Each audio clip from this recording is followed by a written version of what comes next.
காலம் சொல் போல் கழியும், தண்ணீரை போல் வடியும், கனாவை போலேயும் ஒளியும், வாலிபமும் மறையும், சீலம் எல்லாம் கூரையும், மண்ணின் வாழ்வொன்றும் நிற்க மாட்டாது. கோலப்பதுமைக்கும் நீர் குமிழிக்கும் புகைக்குமே, கொண்ட உலகத்தில் அண்ட பரண்யமை கண்டு கருணைகள் விண்டு தயவுடன் இம்மட்டும் ஜீவன் தந்த அத்தாவை அத்தியந்த எண்ணமாய் ஸ்தோத்தரிப்போமாக. நம்மை ரட்சிக்க வந்து தம்மை பலியாய் தந்து, நம்மை ரட்சிக்க வந்து தம்மை பலியாய் தந்து, நற்சுகமேவும் அற்புதமாகவும், நற்சுகமேவும் அற்புதமாகவும் இம்மட்டும் ஜீவன் தந்த கர்த்தாவை அத்தியந்த எண்ணமாய் ஸ்தோத்தரிப்போமாக.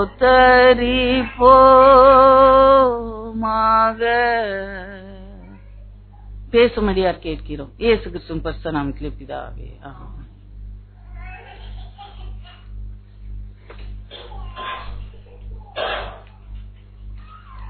I greet you all in the most wonderful name of our Lord and Savior Jesus Christ. ஆண்டவராகிய இயேசு கிறிஸ்துவின் நாமத்திலே நான் உங்களை வாழ்த்துகிறேன்.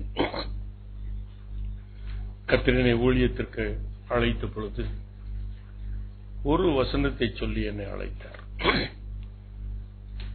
உன்னை ஆசீர்வதிக்கிறவர்களை நான் ஆசீர்வதிப்பேன், சபிக்கிறவர்களை நான் சபிப்பேன் என்று ஆண்டவர் என்னை அழைத்தார்.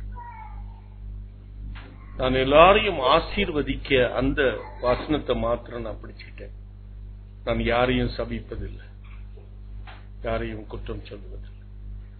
ஆகையினால இன்றைக்கு வந்திருக்கிற ஒவ்வொருவரையும் நான் உள்ளத்தின் ஆழத்திலிருந்து கர்த்தர் கொடுத்த அந்த அழைப்பினால் உங்களை நான் ஆசீர்வதிக்கிறேன்.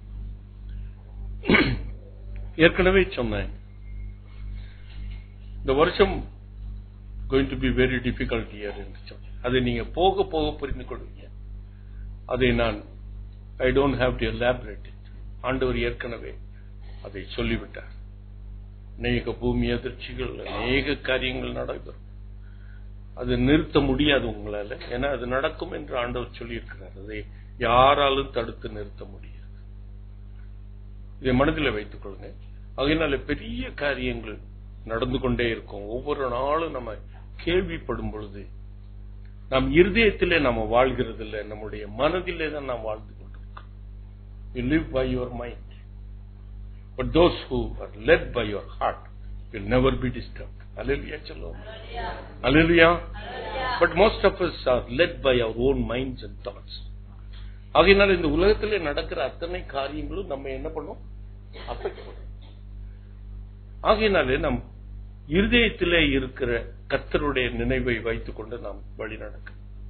கர்த்தர் இந்த வருஷத்துக்கு கொடுத்த ஒரு வாக்குத்தத்தம் சங்கீதம் 85:12, கர்த்தர் நமக்கு நன்மையானவைகளை தருவார், நம்முடைய தேசமும் தன் பலனை கொடுக்கும்.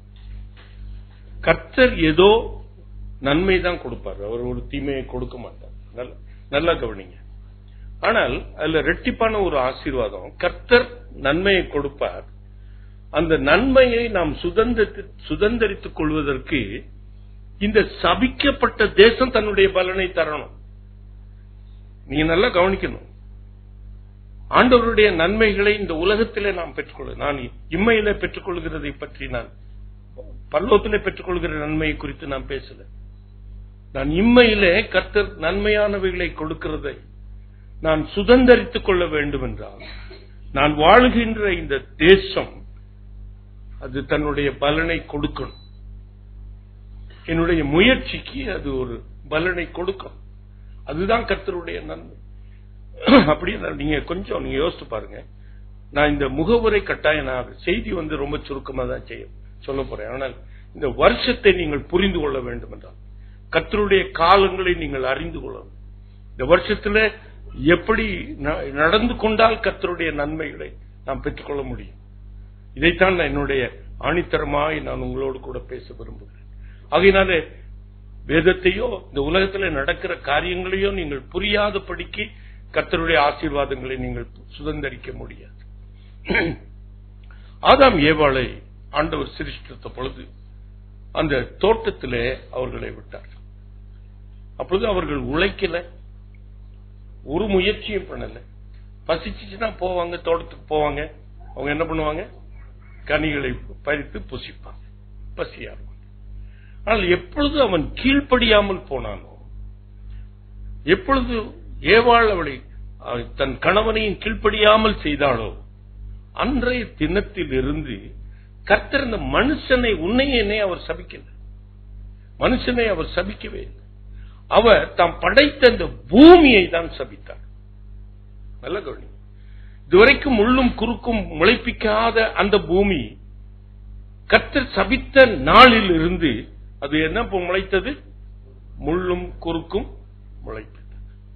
அப்பொழுது ஆண்டவர் அவளிடத்தில் சொல்லுகிறார், ஏவாளை பார்த்து, நீ குழந்தை பெற்றெடுக்கும் பொழுது உன் வேதனை பெருகும். ஆதாமை பார்த்து ஆண்டவர் சொல்கிறார், இதுவரைக்கும் கை நீட்டி பறித்து சாப்பிட்டவன நீ நிலத்தில் வியர்வை சிந்தி சம்பாதித்து நீ சாப்பிட. அப்போது சபிக்கப்பட்ட பூமி தன்னுடைய பலனை கொடுக்காது. நல்ல கவனிங்க பிரியமா. ஆனால் இந்த வசனம் சொல்லுது நம்முடைய தேசமும் தன் பலனை தரும். அப்படி என்றால் ஒரு முக்கியமான கருத்தை நீங்கள் புரிந்து கொள்ளணும். இந்த சபிக்கப்பட்ட இந்த பூமியை உனக்காகவும் எனக்காகவும் அந்த சாபத்தை ஆசீர்வாதமாக மாற்றணும். இது யாரும் மாற்ற முடியாது, உன் தேவன் தான் மாற்ற முடியும். இதை நீங்கள் ஆணித்தரமாய் புரிந்து கொள்ளுங்க. இந்த சபிக்கப்பட்ட பூமி தன்னுடைய பலனை தர வேண்டும் என்றால் கர்த்தர் தான் he has to reverse it. அது சாபத்தை தான் கொடுக்கும். அது சபிக்கப்பட்ட பூமி, அது பலனை கொடுக்காது. ஆனால் நன்மையானவைகளை பெற்றுக்கொள்ள நான் வேலை செய்கிற அந்த ஸ்தலம், நான் செய்கிற பிசினஸ், அல்லது நான் படிக்கிற படிப்பு, இல்லது நான் வாழ்கிற வாழ்க்கை எனக்கு பலன் கொடுக்கிறதுக்கு கர்த்தருடைய கரம் நீட்டப்படணும். அல்லேலூயா சொல்லுவோம். இதை மனதில் வைத்துக் கொள்ளும். போகட்டும். இன்னும் வேதத்தில் இவைகளெல்லாம் புரிந்து கொண்டால் தான் நீங்க இந்த வசனத்தை, இந்த வருஷத்தில் உள்ள ஆசீர்வாதங்களை நீங்க சுதந்திரிக்க முடியும் என்று ஏற்கனவே சொல்லிக்கொண்டே இருக்கிறேன். நீங்க ஆசீர்வாதமான வார்த்தையை நீங்க வீட்டில் வாங்கி போட்டால் அது ஆசீர்வாதமாக இருக்காது. நன்றாய் புரிந்து கொள்ளும். அதை தக்க வைத்துக் கொள்ள வேண்டும் என்றால் கர்த்தர் சொல்லுகிற வழியை நீங்கள் கைக்கொள்ளுங்கள். வேதத்துல நீங்க பார்க்கிறீங்க, எல்லா வேதத்தை நீங்க எங்க வேணாலும் புரட்டி வாசித்து பார்த்தீங்கன்னா அவருடைய தன் சொந்த ஜனங்கள் அவர்கள் எகிப்தில் வேதனைப்பட்ட பொழுது அவர்களை எகிப்திலிருந்து பிரித்து எடுத்து பாலும் தேனும் ஓடுகிற கானான் தேசத்துக்கு அழைத்துக் கொண்டு வந்தார். அதுதான் என் தேவனுடைய திட்டம். ஆனால் கானான் தேசத்திலே அவர்கள் என்ன செய்தாங்க? கர்த்தருடைய கட்டளைக்கு அவர்கள் புறம்பாய் காரியங்கள் செய்ய நினைத்த பொழுது, நல்லா கவனிக்கணும். I want you to very carefully listen. அந்த கானான் ஊர் செழிப்பான தேசம் தான் இல்லையா? அப்படிதான் நம்ம வாசிக்கிறோம். அங்க ஒரு திராட்சை கொலையை 2 பேர் தூக்கிட்டு வராங்க. அவ்வளவு செழிப்புள்ள தேசம். ஆனால் இந்த கானான் தேசத்திலே அவர்கள் பயிர்களை அக்கினியினால் எரிக்கிறாங்க. மீதியான நீங்க நியாயாதிபதிகள் 6வது அதிகாரத்தை நீங்க வாசித்து பாருங்க. அப்போ அந்த பூமியிலிருந்து அவங்க பலனை என்ன பண்ண முடியல, அவங்க அனுபவிக்க முடியல. கர்த்தர் என்ன பண்ண, அவருடைய பாவம் பெருக பெருக பெருக கர்த்தர் என்ன செய்தார்? அவருடைய மீதியானியர் கையில் ஒப்பு கொடுத்துட்டார். அப்போ மீதியானியர் கையில் ஒப்பு கொடுக்கும் பொழுது நம்முடைய வேலைக்கு தகுந்த கூலி கிடைக்காது. இதுதான் சாபம், இதுதான் சபிக்கப்பட்டது. ஆகையினால நீங்க வேதத்தை எங்கேயும் திறந்து வாசித்து பார்த்தீங்கன்னா உங்களுக்கு நன்றாக புரியும். முதலாவது அடிபடுறது ஜனங்கள் தான், வேற யாரும் இல்லை. ஜனங்கள் தான் பாதிக்கப்படுவாங்க. அதை மனதில் வைத்துக் கொள்ளுங்கள். கர்த்தர் ஜனங்களைத்தான் ஒப்புக் கொடுப்பார், ராஜாக்களை ஒப்புக் கொடுக்கல. அவருடைய rulers were not given punishment. ஜனங்கள் தான் they were going through the punishment. ஆகையினால நாம் தான் இந்த பிரச்சனைக்குள்ளாக நாம் கடந்து போவோம். கர்த்தர் நீங்க வேதத்தை வாசித்து பார்த்தீங்கன்னா, யோனா தீர்க்கதரிசியின் புத்தகத்தை நீங்க வாசித்தீங்கன்னா, அந்த நினிவே பட்டணத்தினுடைய பாவம் கர்த்தருடைய சமூகத்துக்கு எட்டினது. கர்த்தர் அதை அழிக்க வேண்டும் என்று அவர் நினைத்தார். ஆகையினாலே யோனாவையும் அனுப்பி 40 நாட்களிலே இந்த தேசம் விழுந்து போகும் என்று அவன் பிரசங்கிக்கிறான். ஆனால் கர்த்தர் அதை அழிக்கிறார். நல்லா கவனிங்க, அது என்ன காரணம்? அந்த ராஜா முதல் பாமர மக்கள் வரைக்கும் அவங்க ரெட்டுடுத்தி உபவாசம் பண்ணி அழுது புரண்டார்கள். அப்பொழுது கர்த்தர் அவர்களை ஆசீர்வதித்தார். அப்போ நவம்பர் மாசம், டிசம்பர் மாசம், இது உலகத்தில் எப்பொழுது இது நான் பைபிள் கதையை சொன்னா நீங்க ரொம்ப எடுத்துக்க மாட்டேன்றீங்க. ஏன்னா அது ஏதோ ஒரு கதை எழுதி வச்சிருக்கு அப்படி என்று நீங்கள் இந்த பைபிள் கதையை நீங்க என்ன பண்ண மாட்டீங்க. அது நமக்கு பாடமாக ஒரு வயலும் எடுத்துக்கிறது. அது ஏதோ ஒரு ஹிஸ்டரி. ஆனால் இப்பொழுது நடந்த கதையை நான் சொல்றேன். நவம்பர் மாசம் ஒரு வெள்ளம் வந்துச்சு. நவம்பர் மாசம் கடைசியில். டிசம்பர் மாதம் 1ஆம் தேதி ஏன் வந்துச்சு சொல்லுங்க, நீங்க தான் பதில் சொல்லுங்க. செய்தியை கேட்டு பிரயோஜனம் இல்லை. இதுக்கு நீங்க பதில் சொன்னாதான் அந்த செய்தியினுடைய நன்மையை உங்களால பெற்றுக்கொள்ள முடியும். எதற்காக இந்த பேரழிவு? அரசியல்வாதி சொல்லலாம், அவன் மேல பழி போடலாம், அவன் இன்னொருத்தவங்க மேல பழி போடுவாங்க. செம்பரவாக்க லேக்க திறந்து விட்டனால தான் அப்படி ஆயிப்போச்சு, ஏதாவது ஒரு பழி சொல்லுவாங்க, இருக்கட்டும். ஆனா இந்த பழி சொல்லுகிற வரைக்கும் கர்த்தர் எப்படி அனுமதித்தார் ஜனங்கள் படும் வேதனைக்கு? இதை புரிந்து கொள்ளணும். இதைதான் நாம் புரிந்து கொள்ளணும். கர்த்தர் ஏன் ஜனங்களை மானாவரியாக கர்த்தர் கலங்க பண்ணினார்? அநேகருக்கு ஒரு கேள்வி, தண்ணியில அழிக்க மாட்டேன்னு சொன்னாரே, எல்லாம் தண்ணி வாரிக்கிட்டு போயிடுச்சு எல்லாத்தையும். பெரிய கேள்விக்குறி. விசுவாசிகளுக்கும் கேள்விக்குறி. கர்த்தர் இதை செய்ய மாட்டேன் என்று சொன்னாரே, எப்படி இது நடந்தது? ஏன் இதை கர்த்தர் அனுமதித்தார்? கர்த்தர் அனுமதித்ததற்கு காரணம் வேதத்திலே அநேக காரியங்கள் இருக்கு. நான் சொல்லிட்டேன், ஜனங்களுக்குள்ளே கர்த்தர் ஒரு வாதையை அனுப்புவார். எதற்காக அனுப்புவார் என்றதை நீங்க புரிந்து கொள்ளணும். சோ இந்த பெரிய பிரச்சனை இந்த உலகத்திலே, தமிழ்நாட்டிலே இருக்கிறவங்களுக்கு ஏன் இந்த பிரச்சனை வந்துச்சு, அது நீங்க எப்படி யோசிக்கிறீங்கன்றதை பொறுத்துதான் நீங்க வருகிற இந்த வருஷத்துல நீங்க ஆசீர்வாதத்தை பெற்றுக்கொள்ள முடியும். சரி, அந்த பெரிய அழிவு வந்த பொழுது மக்களுடைய மனநிலைமையை நான் முதல்ல சொல்றேன். அநேகர் கஷ்டப்படுறவங்களுக்கு உதவி செய்ய ஆரம்பிச்சாங்களா? ஆமாவா இல்லையா? வாலிப பசங்க எல்லாம் போய் தண்ணிக்குள்ள நின்று அவங்க உயிரை பணயம் வச்சு செஞ்சாங்களா இல்லையா? நம்ம பிள்ளைங்க செஞ்சிருக்காது, அதான் மூஞ்சே சரி. செஞ்சாங்களா இல்லையா? நம்மகிட்ட இருக்கோ இல்லையோ நம்ம எடுத்து கொடுத்தோம்ல, கொடுத்தோமா இல்லையா? கிறிஸ்தவனை பார்த்தா கொடுத்தோம், இந்துக்கள் தான் கொடுக்காம கிறிஸ்தவனுக்கு மாத்திரமா கொடுத்தோம். மக்களுடைய சிந்தையை கொஞ்சம் யோசிச்சு பாருங்க. கர்த்தர் எப்படி மக்களுடைய சிந்தைகளை மாற்றினார்? முஸ்லிம் அவன் போய் ஒரு கிறிஸ்தவ வீட்டுக்குள்ள போய் அவன் போய் அவங்க ஆறுதல் கொடுத்தான். ஒரு இந்து ராமகிருஷ்ணா மட்டில இருந்து எழுத்த வீட்டுல இருந்து 3,50,000 உணவு பட்டணம் பண்ணி பெரிய லாரியில பல இடங்களுக்கு கொடுத்து அனுப்புனாங்க. அதை கிறிஸ்தவன் வாங்கி புசிக்கலையா? இந்த மத நல்லிணக்கத்தை கர்த்தர் எப்படி உண்டு பண்ணினார்? இந்த பெரிய சேதம் வரலன்னா அது வந்திருக்குமா? கொஞ்சம் யோசிச்சு பாருங்க. ஏழைகளுக்கு சிறுமைப்பட்டவனுக்கு சிந்தை உள்ளவன் பாக்கியவான் என்று சொல்லியிருக்கேன். ஒரு ஏழைக்கு உதவணும்னு நம்ம போனோமே. அநேகருக்கு சர்ச்சில் நிறைய பணம் கேட்டாங்க, கொடுத்தோமே. சர்ச்சோட கூட போய் நம்ம கடலூருக்கு போய் அவங்களுக்கு நிவாரணம் கொடுத்தோமே. கிறிஸ்தவர்கள் என்று பார்த்தா கொடுத்தோம்.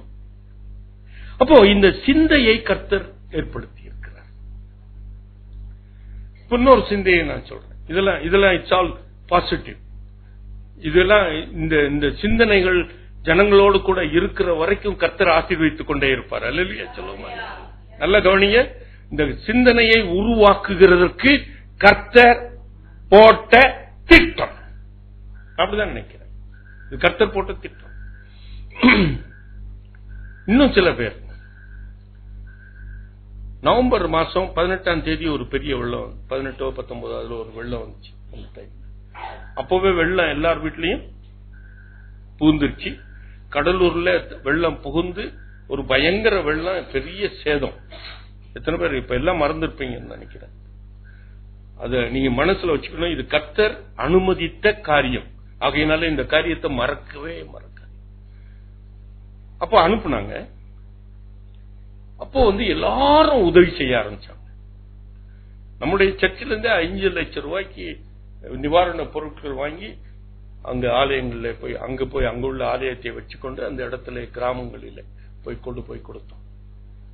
பெங்களூர்ல இருந்து ஒரு பெரிய பாஸ்டர் 50 லட்சம் ரூபாய்க்கு நிவாரண பொருட்கள் வாங்கி அந்த நாட்களில தாம்பரம், முடிச்சூர், அந்த பக்கத்திலையும் கடலூர், காஞ்சிபுரம் எல்லா இடத்துக்கும் அது டிஸ்ட்ரிபியூட் பண்றதுக்கு ஏதோ பிரச்சனைகள், அதெல்லாம் அரசியல் பேச நான் வரல. ஆனால் எல்லாருக்கும் அவைகள் கொடுக்கப்பட்டது.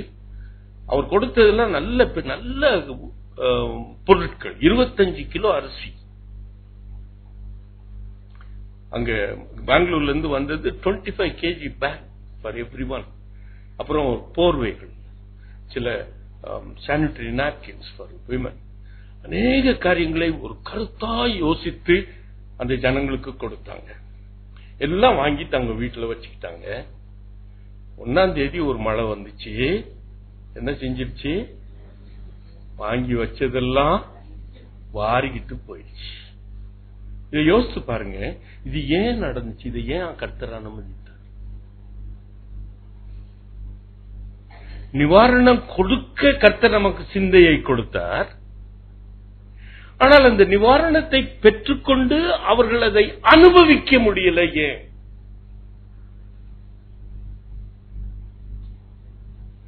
அப்ப எதையோ ஒரு காரியத்திற்காக கர்த்தர் இதை செய்திருக்கிறார். அப்படிதான் நீங்க யோசிக்கணும். நீங்க அரசியல் மேல நீங்க பழி போடாதீங்க. நம்ம இங்க வந்திருக்கிற பிள்ளைகளாவது இந்த அரசியல் மீது அந்த அரசியல் மீது பழி போடவே கூடாது. இந்த தம்பி எப்பவுமே சில காரியங்களை செஞ்சிருக்க மாட்டாங்க. ஆனா ஒரு இடத்துல போய் தரையில உட்கார்ந்து பேக் பண்ணி ஒரு இன்ஸ்டிடியூஷனுக்காக அவர்கள் செய்தாங்க. ஏன் அந்த எண்ணம்லாம்? ஆனா அதை வாங்கி அதை அனுபவிக்க முடியாமல் போய்விட்டதே. இப்பொழுது நான் வேதத்திலிருந்து ஒரு சம்பவத்தை சொல்லிட்டு நான் உங்களுக்கு அந்த செய்தியை கொடுக்க விரும்புகிறேன். தாவீது என்கிற ஒரு ராஜா 2 சாமுவேல் 24ஆம் அதிகாரத்துல அவன் ஒரு பெரிய தவறு செய்கிறான். அவன் செய்த தவறு கர்த்தருக்கு பிரியமே இல்லை. ஒரு பயங்கர கோபம். அந்த சேனாபதியே கூட அவரை தடுத்து நிறுத்துறான். ஆனா நிறுத்த முடியல. அது என்ன காரியம் நான் சொல்ல எனக்கு நேரம் இருக்கு. நீங்க வீட்டுல போய் வாசி. இஸ்ரவேல கணக்கு எடுக்கிறது அது ஆண்டவருக்கு பிரியம். தடுத்து பார்க்கிறான். அவன் ராஜாவுடைய செயல் தான் மேலோங்குது. அது செஞ்சுட்டான். ஆண்டவருக்கு பயங்கர கோபம் வருது. அப்போ நான் அந்த தீர்க்கதரிசி மூலமாய் அவர் சொல்லி அனுப்புகிறார். 3 காரியங்களை சொல்லி அனுப்புகிறார். அதுல நான் கர்த்தருடைய கரத்திலே விழட்டும்னு சொல்லி ஒரு காரியத்தை அவன் எடுத்துக்கொள்கிறான். தேசத்திலே 3 நாள் வாதம். என்னது? தேசத்திலே 3 நாள் வாத நோய் வாதை வந்தது.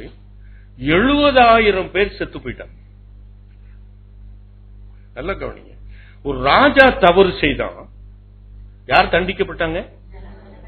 You can never comprehend the God's ways. ராஜா தப்பு செய்தான், தண்டிக்கப்பட்டது யாரு? இப்ப நீங்க வருவீங்க. இப்ப யார் மேல கர்த்தர் கண்ணை வைத்திருக்கிறான்றது நீங்க புரியும் உங்களுக்கு. ராஜா தப்பு செய்யறான், ஜனங்கள் தண்டிக்கப்படுகிறாங்க. அப்போ ராஜா என்ன சொல்றான் அதை கவனிங்க. ஆண்டவரே, நான் தானே தப்பு செய்தேன், நான் தானே பாவம் செய்தேன், இந்த நான் செய்த பாவத்திற்கு எனக்கும் என்னுடைய பிதாக்களுடைய குடும்பத்துக்கும் தானே தண்டனை வரணும். இந்த ஆட்டுக்குட்டிகள் என்ன செய்யும்? ஜனங்கள் என்ன பண்ணுவாங்கன்னு அவன் ஆண்டவரை நோக்கி அவன் விண்ணப்பித்தான். அப்பொழுது கர்த்தர் மனம் மாறி தூதனை நிறுத்தினார், வாதை நிற்கப்பட்டது. அப்போ நீங்க புரிந்து கொள்ளுங்க, கர்த்தர் ஆளுபவர்கள் கூட மனம் திரும்ப வேண்டும் என்று கர்த்தர் விரும்புகிறார். இதை மனதிலே வைத்துக் கொள்ளுங்க பிரியமானவர்களே. மக்களுடைய சிந்தைகள் வேறு விதமாய் திரும்பினது. ஏழைகளுக்கு உதவி செய்ய, தங்களுடைய பணத்தை எடுத்து மற்றவனுக்கு கொடுக்க. ஆனா வியாபாரிகளும் சில தப்பு பண்ணாங்க, அவர்களுக்கும் கர்த்தர் ஒரு எண்ணத்தை கொடுத்திருப்பார். ஒரு பால் பொட்டலம் எவ்வளவு விலைக்கு வாங்குறீங்க? 20 ரூபா. அது பிளாக் மார்க்கெட்ல 20 ரூபா, 19 ரூபாய் 18 ரூபாய் தான் அவங்களுக்கு வீட்டுல வந்து போட்டா. சரி, 20 ரூபான்னு வித்துக்கணும். எத்தனை ரூபாய்க்கு வித்தாங்க?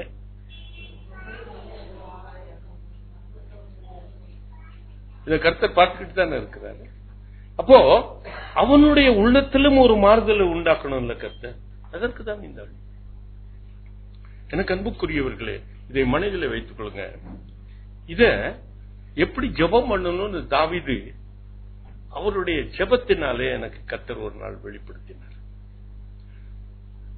1 நாளாகமம் 29ஆம் அதிகாரம் 18வது வசனம் வாசிக்க கேட்க.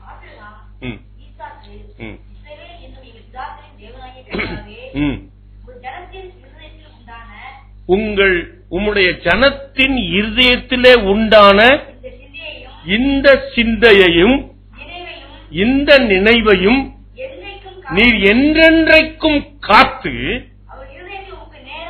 அவருடைய இருதயத்தை உமக்கு நேராக்கி அருளும். உமக்கு நேராக்கி. இது என்ன ஒரு powerful prayer David was making. இப்போ இந்த நவம்பர் டிசம்பர் மாதத்துல உண்டான ஒரு மத நல்லிணக்கம், ஒவ்வொருவருடைய இருதயத்திலும் உண்டான இரக்க சிந்தை, ஒவ்வொருவருடைய உள்ளத்திலும் பிறந்த சிறுமைப்பட்டோருக்கு மேலே சிந்தை உள்ளவன் அப்படி என்று ஒரு இரக்கம் வந்துச்சா? எல்லாத்துக்கும் வந்துச்சா இல்லையா? அதெல்லாம் ஒரு டிவில ஒரு காரியத்தை பார்த்தோம்னா நானும் என் மனைவியை அழுதுட்டோம். அவர்கள் பட்ட பாடுகளை பார்த்தால் மிகவும் நெகிழ்ந்து போயிட்டோம். நம்மளால ஒண்ணும் செய்ய முடியல. ஆனால் அவர்கள் மீது ஒரு பரிதாபம், ஒரு இரக்கம். ஆண்டவர் சொல்றார், தாவீது சொல்றான், ஆண்டவரே, இந்த இரக்க சிந்தையையும் இந்த நினைவையும் அவர்களுக்குள்ளே என்றென்றைக்கும் காத்து. இது வேற கான்டெக்ஸ்ட்ல சொல்லப்படுது. அந்த ஆலயத்துக்கு கொடுக்கிற காணிக்கையை குறித்து வைத்து அவர் பேசுகிறார். தான் நிறைய காணிக்கை கொடுத்துட்டாரு, ஜனங்களும் நிறைய காணிக்கையை அந்த ஆலயத்துக்கு என்று கொடுக்கிறாங்க. அப்போ அந்த சிந்தையை வைத்து அவர் ஜெபிக்கிறார். இப்போ இந்த ஆண்டவர் அதற்கு நிழலாட்டமாய்த்தான் சில காரியங்களை இந்த உலகத்திற்கு அனுப்புகிறார்.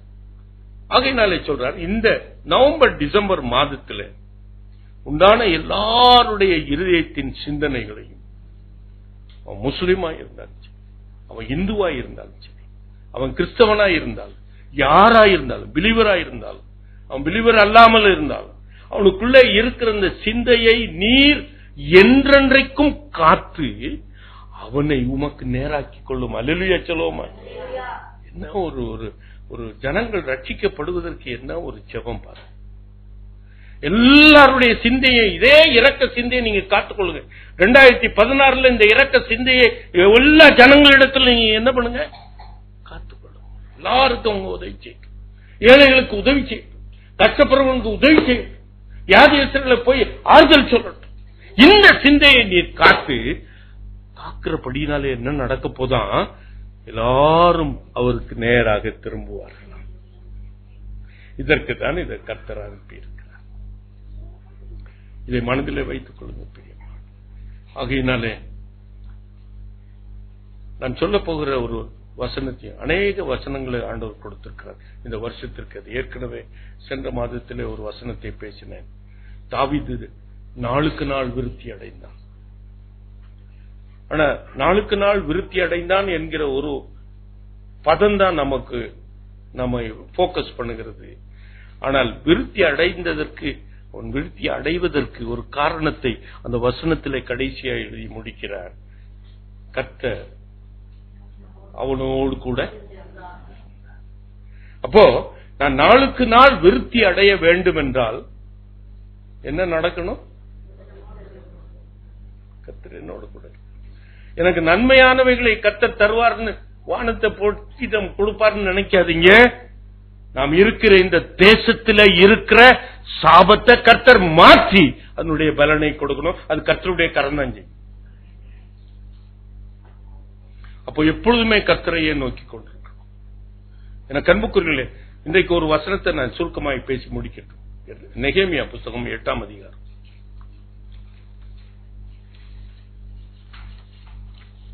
10வது வசனத்தை வாசிக்க. நீங்கள் போய் கொழுமையானவைகளை புசித்து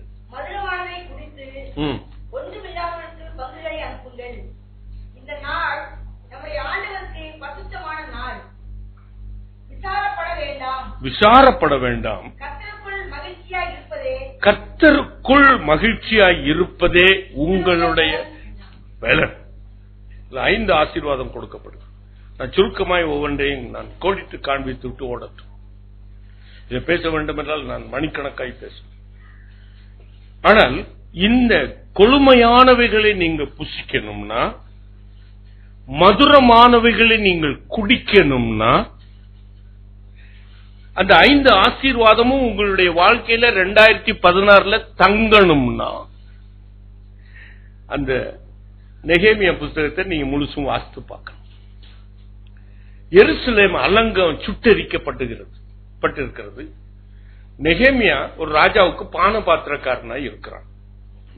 அவனுடைய நண்பர்கள் வந்து சொல்றாங்க, எருசலேம் சுட்டெரிக்கப்பட்டிருக்கு, அலங்கெல்லாம் சுட்டெரிக்கப்பட்டிருக்கு, உங்களுடைய பிதாக்கள் கல்லறை எல்லாம் ரொம்ப கேடான நிலைமையில இருக்கு என்று சொல்லுகிறான். அப்பொழுது அவனுடைய உள்ளத்துல ஆண்டவருடைய ஒரு பரிதாபம் இறங்குகிறது. அந்த ஜனங்கள் பற்றி இறங்கின உடனே அவன் உபவாசிக்கிறான், அவன் ஜெபம் பண்ணுகிறான். இந்த பேக்ரவுண்ட் தெரிஞ்சாதான் நீங்க இதை புரிஞ்சு கொள்ள முடியும். அப்பொழுது ஆண்டவர்கிட்ட கேட்கிறான். ஆண்டவர் ஒரு எண்ணத்தை அவனுக்கு போடுறார். அவனை எழுந்து அந்த அலங்கத்தை கட்ட சொல்லி அவனுடைய உள்ளத்துல, அது முதல் அதிகாரத்தில் சொல்லப்படுது, ஒரு எண்ணத்தை அவனுடைய உள்ளத்திலே கர்த்தர் போடுகிறார். ராஜாவை போய் பார்க்கிறான். ராஜாவிடத்திலே அவர் தன்னுடைய உதவியை அனுப்புகிறார். எத்தனை நாளாகும் என்று கேட்கிறார். அவன் எத்தனை நாளாகும்னு சொல்லல. அவன் சொல்லியிருப்பான், ஒரு 2 மாசத்துல வந்துருவேன்னு சொல்லியிருப்பான். சரி, 2 மாசம் அவனுக்கு லீவ் கொடுத்து அனுப்பிட்டார். அங்க போய் அந்த அலங்கத்தை அவன் கட்டுகிறான். தேசத்திலிருந்து ஜனங்களை கூட்டிக் கொண்டு போய் கட்டல. அங்க அடிமைத்தனத்துல இருந்த அந்த ஜனங்கள், யூதா ஜனங்களை வைத்து அவன் அலங்கத்தை கட்டுகிறான். கட்டும்பொழுது அநேக பிரச்சனைகள், அநேக பாடுகள். நல்ல கவனிங்க பிரியம். அப்பொழுது அந்த ஜனங்களை சேர்த்து அதை கட்டிவிட்டு அதை பிரதிஷ்டை பண்ணுகிறான். இப்பொழுது ஒரு காரியத்தை நடுவில் I want to introduce one. நெகேமியா கர்த்தருக்கு பிரியமானதை செய்து முடித்தான். அல்லேலூயா சொல்லுவோமா? அல்லேலூயா. ஆகையினாலே கர்த்தர் அவனுக்கு கொடுத்த ஒரு ஆசீர்வாதம், நீ போய் கொழுமையானதை புசி. அவன் பானபாத்திரக்காரன் ராஜாவுக்கு, ஆனால் இவனுக்கு ஒரு மதுரமானது கிடைக்கும் அப்படின்னு கர்த்தர் நெகேமியாவை ஆசீர்வதிக்கிறார். இவன் அந்த நெகேமியாவை ஆசீர்வதிக்கிற அந்த ஆசீர்வாதத்தை அந்த அலங்கத்தை கட்டின எல்லா ஜனங்களுக்கும் அதை கொடுக்க வேண்டும் என்று சொல்லி ஜனங்களை கூப்பிட்டு அனுப்புகிறான். எல்லாம் அந்த அலங்கம் பிரதிஷ்டை செய்யப்படுகிறது. அப்பொழுது எல்லா ஜனங்களையும் கூப்பிட்டு அனுப்புறான். எல்லா ஜனங்களும் வந்திருக்கிறாங்க, யூத ஜனங்கள் எல்லாரும் அங்க வந்து நிக்கிறாங்க. அப்பொழுது எஸ்ரா என்கிற ஒரு ஆசாரியன் அவன் வேதத்தை எடுத்து புல்பிட்ல நின்று கொண்டு வாசிக்கிறான். நல்ல கவனிங்க பிரியமானவர்களே, இதுதான் கர்த்தர் செய்ய போகிற காரியங்கள். 2016 கர்த்தர் ஒவ்வொருவருடைய உள்ளத்தையும் எப்படி இழக வைக்க போகிறார். அல்லேலூயா சொல்லுவோமா? ஒரு பக்கத்துல அவர் ஒரு பெரிய வாதியை அனுப்பி உன்னுடைய மனதிலே கர்த்தரை குறித்து ஒரு பயத்தை உண்டாக்கி ஆண்டவர் உனக்கு இழகிய மனத்தை கொடுக்க வைக்க முடியும். அது செய்தார் நவம்பர் டிசம்பர்ல. இப்பொழுது கர்த்தருடைய வசனம் வாசிக்கப்படுகிறது. நீங்க அதை போய் வாசித்து பாருங்க, 8ஆம் அதிகாரத்தை வாசித்து பாருங்க. அவன் வாசிக்க வாசிக்க அந்த யூத ஜனங்கள் அப்படியே அழ ஆரம்பிக்கிறாங்க. அப்படியே அவங்களுடைய மனம் கசந்து அழ ஆரம்பிக்கிறாங்க. கர்த்தருடைய வார்த்தையை கேட்ட உடனே அவருடைய இருதயம் அப்படியே கனிவாக மாறுகிறது. அப்படியே அழுகுறாங்க. அப்புறம் சில பேர் ஒண்ணு வேணா அப்படி கல்லூரி மங்க மாதிரி நிப்பானா இருக்கும். சில பேர் அழுகாம இருந்திருப்பான். இது கேட்ட வசனம் தானே அப்படின்னு ஒரு கூட்டம் இருக்கும். அதனால கர்த்தர் என்ன பண்ணாரு, அந்த அநேக ஆசாரியர்கள் அங்க இருந்தாங்க. அவங்கள வச்சுட்டு அந்த வசனத்தை அவங்களுக்கு விளக்கி சொல்லும்படி செய்தார். இல்ல நான் கதை சொல்லல, அந்த அதிகாரத்தை நீங்க வாசிங்க. கர்த்தர் வெளிப்படுத்தினது நான் உங்களுக்கு சொல்லிக்கிட்டே இருக்கிறேன். அவர்கள் எல்லாரும் நெகேமியா வாசித்த அந்த வசனத்தை வைத்து அந்த வசனத்தை அழகாக வெளிப்படுத்தி அவர்களிடத்துல பேசுகிறார்கள். அப்பொழுது ஜனங்கள் எல்லாம் அப்படியே புலம்புறாங்க, அழுறாங்க, மனம் திரும்புறாங்க. அவங்க செய்த தவறை நினைத்து அவர்கள் மனம் திரும்புறாங்க. அப்பொழுது நெகேமியா எழுந்து நின்று சொல்லுகிறான், நீ கொழுமையாய் நீங்க போய் என்ன பண்ணுங்க. அப்போ நான் கொழுமையானதை புசிக்கணும்னா நான் மனம் கசந்து திரும்பணும் ஆண்டவருக்கு நேரா. இந்த வருஷம் நன்மையான அத்தனையோ ஆசீர்வாதமான வசனம் என் மனைவி சொன்னா 3ஆம் தேதி ஆயிடுச்சு. நீங்க நிறைய ஆசீர்வாதமான வாக்குத்தத்த அட்டைகளை வாங்கி போட்டிருப்பீங்க பைபிள்ல. எனக்கு இன்னைக்கு என் பேத்தி எனக்கு இந்த ஆசீர்வாத இந்த அட்டையை கொடுத்தா நீங்க என்னுடைய ஆலயத்துல 1ஆம் தேதி நான் 1 எடுக்கிறது போல 2 எடுத்துக்கிட்டேன். 2 வாக்குத்தத்தம் கிடைச்சிருக்கேன். அது பைபிளுக்குள்ளதான் வச்சிருக்கேன். ஆனா அதனுடைய ஆசீர்வாதம் எனக்கு ஒரு 30 வருஷத்துக்கு முன்னாடி கொடுக்கப்பட்ட ஒரு ஆசீர்வாதமும் அந்த வசனத்துல, உன்னை விட்டு விலகுவதும் இல்லை, உன்னை கைவிடு. 30 வருஷத்துக்கு முன்னாடி கர்த்தர் பேசினார். இது உன் வாழ்நாள் முழுவதும் நான் உனக்கு கொடுக்கிற ஒரு வாக்குத்தத்தம். அதை என் பேட்டி மூலமாய் கர்த்தர் எனக்கு ஞாபகப்படுத்தினார். நான் கர்த்தருக்கு நன்றி சொல்லுகிறேன். அநேக வாக்குத்தத்தங்களை பெற்றிருப்பீங்க. ஆனால் அநேக வாக்குத்தத்தங்களை சுதந்திரித்துக் கொள்ள உங்களுடைய வழிகளை விட்டு நீங்க விலகணும். இதுவரைக்கும் நம்மகிட்ட இரக்க சிந்தை இல்லை.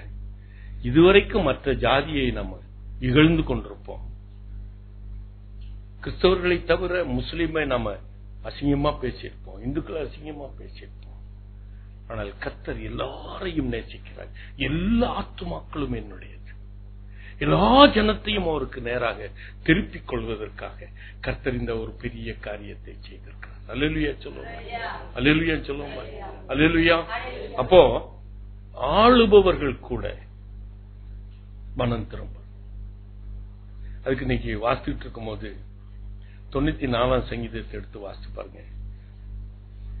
கர்த்தர் அழகாக பேசுகிறார். நாட்கள் நான் இப்பொழுது பிரசங்கி முடித்து விட்டேன். இந்த வருஷ ஆரம்பத்திலிருந்து படிக்க ஆரம்பிச்சு நான் பிரசங்கி நான் டிசம்பர் 25ஆம் தேதியிலிருந்து படிக்க ஆரம்பித்தேன். ஐ ஸ்டார்டட் ரீடிங் ஃப்ரம் எல்லாரும் 1ஆம் தேதியிலிருந்து படிக்கட்டேன்னா கிறிஸ்துவ சந்தையிலிருந்து படிக்க ஆரம்பிச்சேன். இப்ப பிரசங்கி முடிச்சுட்டேன். இன்னைக்கு மதியானம் உட்கார்ந்து படிக்கும்போது பிரசங்கி முடிச்சுட்டேன். அப்பொழுது இந்த சங்கீதங்கள் படிக்கும் பொழுது கர்த்தர் என்னோடு கூட பேசினார். தாவீது எப்படியாக அவர் ஜெபத்தை ஏறெடுக்கிறார். நீங்க என்ன பண்ணுங்க, இனிமேல் பைபிளை வாசிக்கும் போது சங்கீதங்களை நீங்க டெய்லி வாசிங்க. அல்லேலூயா சொல்லுவோமா?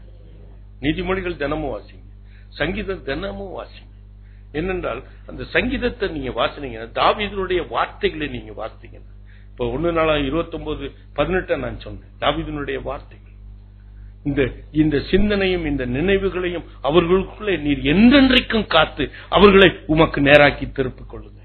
என்ன ஒரு அருமையான ஒரு அவர் இந்த நாட்களிலே நடக்க போகிற காரியத்தை 94ஆம் சங்கீதத்தை எடுத்து நீங்க வாசித்து பாத்தீங்கன்னா அங்கு கர்த்தர் அழகாக சொல், நீதியை சரி கட்டுகிற தேவனாகிய கர்த்தாவே, நீதியை சரி கட்டுகிற தேவனே நீங்க பிரகாசிங்க. அல்லேலூயா சொல்லுவோமா. பூமியின் நியாயாதிபதியே நீர் எழுந்து பெருமைக்காரருக்கு பதில் அளியும். பெருக்கிற ஆளுகை செய்கிறவர்கிட்ட என்ன இருக்கு சார்? அரசன் எப்படி ஆண்டியும் அப்படிதான், நம்மகிட்டையும் பெருமை தான். பெருமை அது அழியணும். அப்போ ஜோமன் இருக்க அதுக்கு தான் ஆண்டவர் இந்த காரியத்தை அனுப்பி இருக்கிறார். நம்ம அம்மாவுக்கு அந்த பெருமையை அழியணும்னு சொல்லி ஆண்டவர் இந்த அழிவை அனுப்பிச்சிருக்கிறார். இன்னும் அந்த பெருமை அவங்களை விட்டு போக மாட்டேங்குது இல்ல. பாருங்க, தேசத்துல இன்னும் பல காரியம் நடக்க போகுது. Modi has to ரிபென்ட்.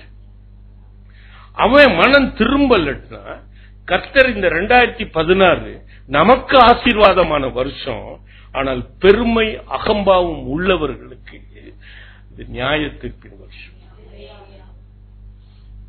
இதை நான் சொல்ல வேண்டாம்னு நினைச்சேன்.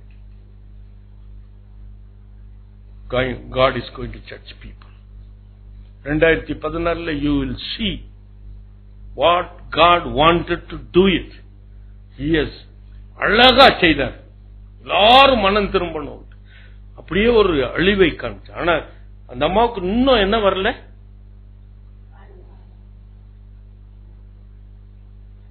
அப்போ நியாய தீர்ப்பு. You are going to see it in 2016. Modi, did he ever repent for what was done to Christians? What was done to many people? He never repented. But it is going to happen. பெருமை அகம்பாவம். நீ அது வாசித்து பாத்தீங்கன்னா எதுவரைக்கும் அக்கிரமக்காரர் யாவரும் வாயாடி. இவங்களா பெரிய வாயாடி இல்ல. மோடி பேசிக்கிட்டே இருப்பான், அவனை நிறுத்தவே முடியாது. கடினமாய் பேசு பெருமை பாராட்டுவார்கள். கர்த்தாவே, அவர்கள் உமது ஜனத்தை நொறுக்கி உமது சுதந்திரத்தை ஒடுக்குகிறார்கள்.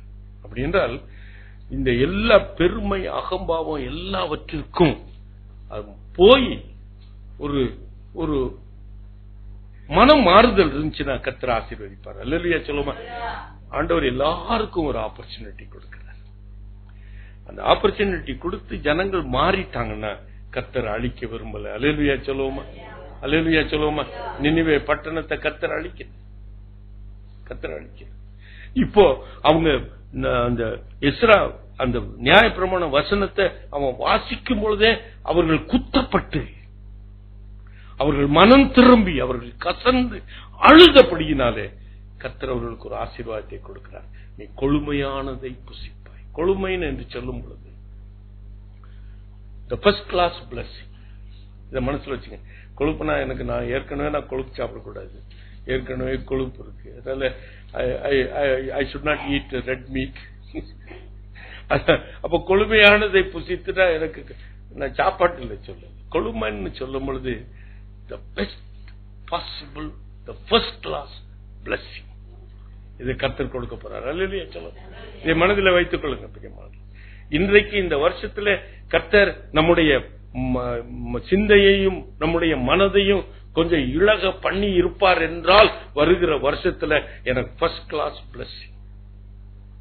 நீங்க 12ஆம் அதிகாரம் ஆதியாகமம் முதல் 2 வசனத்தை நீங்க வாசிப்பா 3 வசனத்தை வாசித்தீங்கன்னா அங்க ஆபிரகாமுக்கு ஒரு 7 விதமான ஒரு ஆசீர்வாதம்.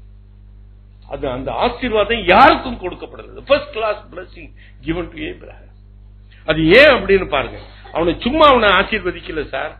அதுதான் நான் சொல்றேன். நீங்க எல்லாரும் நீங்க அதே அந்த ஆசீர்வாத வசனத்தையே எல்லாரும் அட்டையில போட்டுக்கிறாங்க. அது எல்லாருக்கும் அது சொந்தமாக முடியாது. ஆண்டவர் உன்னுடைய ஜனத்திலிருந்து, உன்னுடைய பெற்றோர்களிடத்திலிருந்து, உன்னுடைய பாரம்பரியத்திலிருந்து, உன்னுடைய பழக்க வழக்கத்திலிருந்து நீ புறப்பட்டு வா, அப்பதான் உனக்கு ஆசீர்வாதம். இன்னும் பழைய வழக்கங்கள், பழைய பழைய காரியங்களே நம்மிடத்துல இருந்துச்சுன்னா ஆண்டவர் சொல்றாரு, இதோ நான் புதிய காரியத்தை செய்கிறேன், முன்னானவைகளை மறந்து விடுங்க, முந்தினவைகளை நினைக்க வேண்டாம். அதை நினைக்காதீங்க, இப்ப மறந்துருங்க. அந்த பாரம்பரியம், நீங்க செய்த எல்லா காரியம், நீங்க பெரிய தான தர்மம் எல்லாம் செஞ்சிருப்பீங்க, எல்லாத்தையும் விடுங்க. கர்த்தர் இன்னைக்கு எனக்கு ஃபர்ஸ்ட் கிளாஸ் பிளெஸிங் கொடுக்கணும், எல்லாத்தையும் விட்டுவாங்க. எனக்கு அன்புக்குரியவர்களே, தானியேல் 1:20 வாசிங்க. வாலிபர்கள் தயவு செய்து அந்த வசனத்தை வாசிப்பாங்க. அங்கே அந்த வாலிபர்கள் சாத்ராக், மேஷாக், ஆபேத்நேகோ, தானியேல் அவர்களுக்கு கர்த்தர் கொடுக்கிறார். மற்றவர்களை காட்டிலும் அவர்கள் எப்படி இருந்தாங்களா? 10 மடங்கு சமர்த்தர்களா இருந்தாங்க. This is the first class plus. அவங்க அந்த பாபிலோன் கல்ச்சர்ல இருந்து இன்னைக்கு அழகா நீங்க பாஸ்டர் இன்னைக்கு ஒண்ணு சொன்னார். அவர் சொன்ன விதம் எனக்கு ரொம்ப பிடிச்சது. தினத்தேதியை வாசித்தீங்களான்னு கேட்டார், அதுல ஹெட்லைன் வாசித்தீங்களான்னு கேட்டார். அப்போ எல்லாம் அங்க லெகிங்ஸ் போடுறவங்க அந்த மாதிரி இருக்கவங்க தேவாலயத்தில் ஆலயங்களில் என்ன பண்ணக்கூடாதான், அவங்களுக்கு அட்மிஷன் கிடைக்குது. அதை சொல்லிட்டு அடுத்த வாரம் நீங்க வரும்போது all women should cover their heads. அப்பதான் ஆசீர்வாதம், அப்பதான் ஆசீர்வாதம். உனக்கு வாலிபர்களுக்கு இன்னொரு காரியம் சொன்ன, டிஷர்ட் போடாதீங்க. கடினமான உபதேசம், ஆனால் ஆசீர்வாதம் எல்லாத்துக்கும் இல்ல பிரியமான. இதை மனதிலே வைத்துக் கொள்ளும். கர்த்தர் கிருபை உள்ளவர் தான், இரக்கம் உள்ளவர் தான், எல்லாரையும் நேசிக்கிறவர் தான். என்னிடத்தில் வருகிறவனை நான் புறம்பே தள்ள மாட்டேன். அவர்கிட்ட போன ஆசீர்வாதத்துக்கு அவர் தான் கொடுப்பார். First class plus. எனக்கு ஒரு ஆசீர்வாதம் 92ஆம் சங்கீதத்தில் வாசிக்கிறோம், நீ முதிர் வயதிலும் கனி தந்து புஷ்டி. யாருக்கு அந்த அந்த ஆசீர்வாதம்? நீதிமான் பனையை போல செழிப்பான். எல்லா பயிலும் பனையை போல செழிப்பான் சொல்லல ஆண்டவர். நீதிமானுக்கு கொடுக்கிற first class blessing. It's not for everyone. It is not for everyone. Don't be misled if anybody preaching like that. It is not for everyone. நீதிமான் பனையை போல செழிப்பான், அவன் முதிர் வயதிலும் கனி தந்து புஷ்டியாயிருப்பான். கர்த்தர் ஒரு ஃபர்ஸ்ட் கிளாஸ். இரண்டாவது, மதுரமானதை குடிப்பீங்க. You will, everything will be sweeter in your life. ஆனா before you are going to taste your sweetness, you may go through bitterness. இதுதான் நீங்க மனசுல வைத்துக் கொள்ளணும் பிரியமான. நீங்க அந்த கசப்பு தான் மதுரமாக மாற்றுகிறார். அல்லேலூயா சொல்லுவோமா? அல்லேலூயா. உப்பா இருக்க தண்ணியை தான் என்ன பண்றாரு அவரு? குடிக்கிற தண்ணியா எலிசா மாத்திரம் இல்ல, தீர்க்கதரிசி. அது நிலத்தையும் கெடுக்க.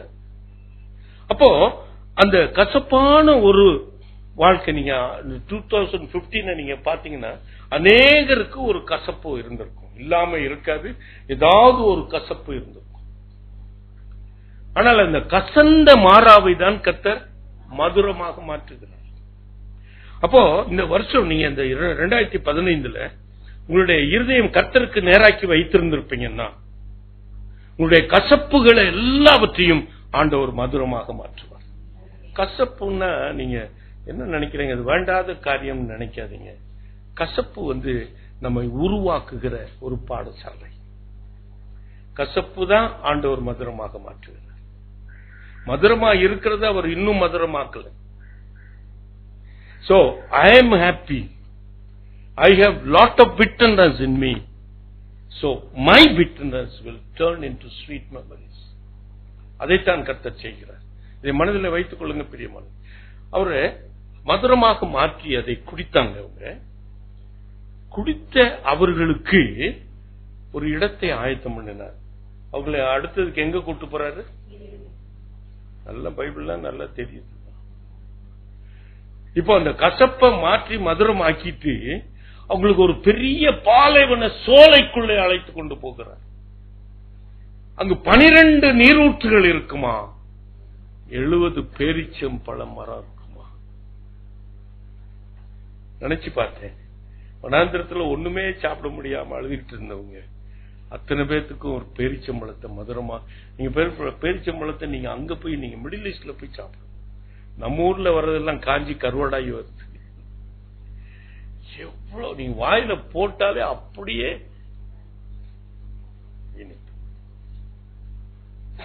அப்போ கர்த்தர் அப்படி ஒண்ணு மாத்தி கொடுக்குறார். நீங்க இப்ப நல்லா கவனிங்க. இதுல ஒரு சம்பவத்தை சொல்லட்டும். நவோமி என்பவள் தன் கணவனோடு கூட 2 குமாரர்களோடு கூட அவள் இருந்த பட்டணத்துல பஞ்சம் இருக்கிறது என்று சொல்லி, நல்லா கவனிக்கணும். I want you to very carefully listen. She went in search of a green pasture. அப்ப என்ன பண்ணா, அந்த வசனம் நீங்க அதிகாரத்தை எடுத்து வாசிச்சு பாத்தீங்கன்னா, அந்த மோவாப் தேசத்துல சஞ்சரிக்கும்படிதான் சொல்றாங்க. சஞ்சரிக்கிறதுனா என்ன? எங்க கொஞ்ச நாள், ஒரு ஷார்ட் பீரியட். இந்த பஞ்சம்லாம் போற வரைக்கும் நம்ம அங்க போவோம் அப்படின்னு நினைச்சிட்டு போறாங்க. அவங்க என்ன பண்ணிட்டாங்க, அங்கே தங்கிட்டாங்க. போட்டிருக்க நான் நீங்க போய் பாருங்க. வசனத்தை வாசிங்கன்னா இப்படி வாசிங்க. அதை எல்லாத்தையும் ஊடுருவி பாருங்க. சஞ்சரிக்க போனாங்க, அங்க தங்கிட்டாங்க. அப்போ கர்த்தர் அவருடைய வாழ்க்கையில அவர் கசப்பை அனுமதித்திருக்கிறது உண்மைதான். ஆனா ஏன் அந்த கசப்பு வந்தது என்று நான் சொல்ல மாட்டேன். நேச்சுரலாவே அவனுடைய கணவன் அவன் சொற்ப ஆயுசா இருந்திருப்பான், செத்திருப்பான். அவனுடைய குமாரர்களும் சொற்ப ஆயுசுக்காரர்களா இருந்திருப்பாங்க, செத்திருப்பாங்க. ஆனால் இந்த வாழ்க்கையில அவளுக்கு கசப்பு. அப்பொழுது அந்த கசப்போடு கூட இருக்கும் பொழுது அவருடைய உள்ளத்துல, அவருடைய சிந்தனையில ஒரு மாற்றத்தை பார்க்கிறோம். அல்லேலூயா சொல்லுவோமா? பெத்லெஹேம்ல நமக்கு ஆகாரம் கிடைக்குது, நம்ம அங்க போவோம். இந்த சிந்தை, இந்த நினைவு உங்களுக்குள்ள வரணும். இந்த 2016 ஒரே கசப்பா இருக்கு, அப்பொழுது என் ஆண்டவருடைய பாதத்திலே போய் விழுவோம். அந்த சிந்தை வரணும். பெத்லெஹேம்ல எனக்கு ஆகாரம் கிடைக்கிறது என்று. ஆனா பெத்லெஹேம்குள்ள போறா, ஆனா அந்த பழைய சிந்தை அவளுக்குள்ளே இருக்கு, அது போகல இன்னும். நல்லா கவனிங்க. அந்த கசப்பு இருந்துகிட்டே தான் இருக்கு. நவோமி என்று கூப்பிடுறாங்க. என்ன நவோமின்னு சொல்லாதீங்க, என்ன மாறாள்னு சொல்லுங்க. கர்த்தர் கசப்பான தீர்ப்பை எனக்கு எழுதி வச்சுட்டார் அப்படின்னு அவ ரொம்ப கடிஞ்சிக்கிறா, ரொம்ப கிளேசப்படுறா. ஆனாலும் கர்த்தர் அவளுடைய சபிக்கப்பட்ட மருமகள் மூலமாக அவளுக்கு ஆகாரத்தை ஒவ்வொரு நாளும் கொடுக்கிறார். அல்லேலூயா சொல்லுவோம். அவள் பயிர் பொறுக்கிக் கொள்ள அவர் தேசத்திலே போய் விளைநிலத்திலே அந்த வார்கோதுமை பொறுக்கி கொண்டு வந்து அதை போவாஸ் வறுத்த பயிரையும் அவளுக்கு கொடுக்கிறான். ஒவ்வொரு நாளுக்கும் அவளுக்கு சாப்பாடு கொடுத்தார் மருமகள் மூலமாய். அவள் நினைச்சிருப்பார், இந்த மருமகள் வந்தனாலதான் என் கணவன் மரித்து போயிட்டான், அவருடைய மகனும் மரித்து போயிட்டான் அப்படின்னு நினைச்சிருப்பான். ஆனால் இந்த சபிக்கப்பட்ட அந்த பிள்ளையின் மூலமாய் கர்த்தர் அந்த பிள்ளை கடைசியா 4ஆம் அதிகாரத்தை எடுத்து வாசித்து பார்த்தீங்கன்னா, இந்த நவோமியை கடைசி நாளிலே காப்பாற்றுவதற்கென்று அந்த ரூத் மூலமாய் ஒரு ஆண் மகனை பெற்று அவள் மடியிலே கொடுக்கிறாங்க. ஏலியமுக்கு கொண்டு வந்து நிறுத்தி இருக்கிறார். பர்மனண்டா you are going to have the wonderful sweetness of God's blessing. அல்லேலூயா சொல்லுவோம். யார், how do you take the blessing? நான் பெத்லெஹேமுக்கு போவேன், என் கர்த்தருடைய நான் சமூகத்தை தேடி போவேன், கர்த்தருடைய பாதத்திலே நான் அமர்ந்திருப்பேன். செய்யுங்க. கசப்பை கர்த்தர் மாற்றுகிறாரா இல்லையா பார்க்கலாம். 3வது,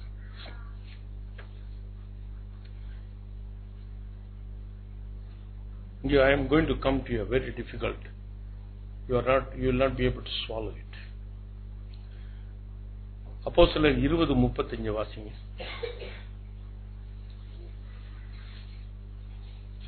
இப்படி பிரயாசப்பட்டு பலவீனரை தாங்கவும் வாங்குகிறதை பார்க்கிறோம் கொடுக்கிறதே பாக்கியம் என்று கர்த்தராகிய இயேசு சொன்ன வார்த்தைகளை நினைக்கவும் வேண்டும் என்று எல்லா விதத்திலையும் வாங்குகிறதை பார்க்கிலும் கொடுக்கிறதே பாக்கியம். எனக்கு அன்புக்குரியவர்களே, எனக்கு எல்லாம் நன்மையாகத்தான் இருக்கணும். இந்த சபிக்கப்பட்ட தேசமும் தன்னுடைய பலனை கொடுக்கணும். அப்படி என்றால் என்னுடைய கரம் இப்படி இருக்கக்கூடாது. நல்ல கவனிங்க, என் மூஞ்சி இந்த என் கையை பாரு. உங்க கை எப்படி இருக்கக்கூடாது? இப்படி இருக்கணும். ரொம்ப கஷ்டமான காரியம்.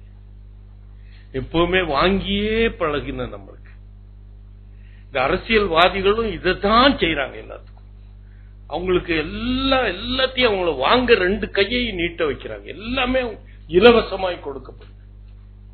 வாங்கியே பழகி போனாங்க. அந்த வாங்கின அந்த மிக்சி கிரைண்டர்லாம் என்னாச்சு சார் 1ஆம் தேதி வெள்ளத்துல? கர்நாடகி கேஸ் சிலிண்டர் கொடுத்தாரு. நம்ம வீட்டுக்கு பின்னாடி இந்த அடையாறு மவுத் இருக்கு இல்லையா, அங்க ஒருத்தன் போய் ஒரு பெரிய லாரியை வச்சு நிப்பாட்டிக்கிட்டு அங்க வந்து ஒரு 4000 சிலிண்டர் முதந்து வருது. அது எல்லாத்தையும் எடுத்து வச்சுக்கிட்டு எல்லாம் போயிடுச்சு, மாறிக்கொண்டு போய்விட்டு. அப்ப நீங்க என்ன பண்ண? கர்த்தர் இப்பொழுது நான் இந்த டிவியில பாக்குறேன், எங்களுக்கு ஒன்னும் இலவசம் ஒண்ணும் வேண்டாம். ஜனங்கள் இந்த பொம்பளைங்க என்ன சத்தம் போடுது, எனக்கு ஒன்னும் இலவசம் வேண்டாம். கர்த்தர் காத்துக்கொள்ள போறார். அல்லேலூயா சொல்லுமா.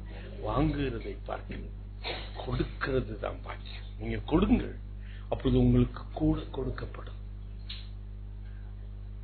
கூட கொடுக்கப்படும். இதை மனதில் வைத்துக் கொள்ளுங்க. நீங்க எத்தனை பேர் இந்த இடத்துல இருக்கிறவங்க கர்த்தருக்கு கொடுத்து பழக்கம் உள்ளவர்கள் என்று எனக்கு தெரியாது.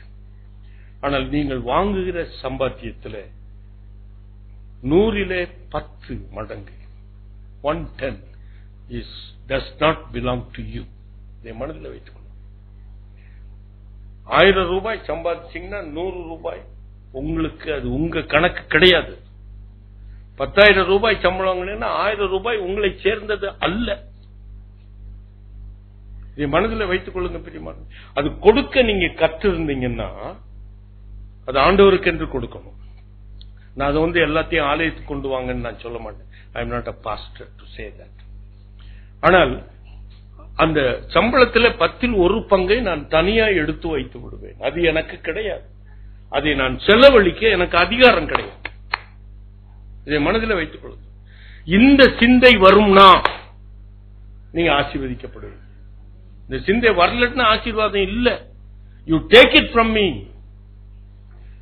நீங்க அதை ஆண்டவருக்கு கொடுங்க. அந்த ஆண்டவருக்குன்னு எடுத்து வைக்கிறதுல நீங்க வந்து சிறுமைப்பட்டவர்களுக்கு எடுத்து கொடுங்க, விசுவாசிகளுக்கு எடுத்து கொடுங்க, உங்களை ஆவிக்குள்ள நடத்தினவர்களுக்கு நீங்க எடுத்து, உங்களுக்காக செபித்தவர்களுக்கு எடுத்து கொடுங்க, ஆலயத்துக்கு போய் கொடுங்க, ஏழைகளுக்கு கொடுங்க. ஏழைக்கு இறங்குகிறவன் கர்த்தருக்கு. ஆமா, அப்புறம் அது கர்த்தர் கொடுத்த மாதிரி தானே. நீ அந்த சிறுமைப்பட்ட இவனுக்கு எதை செய்கிறாயோ அது எனக்கு, அது கர்த்தருக்கு தானே கொடுக்கிறோம்.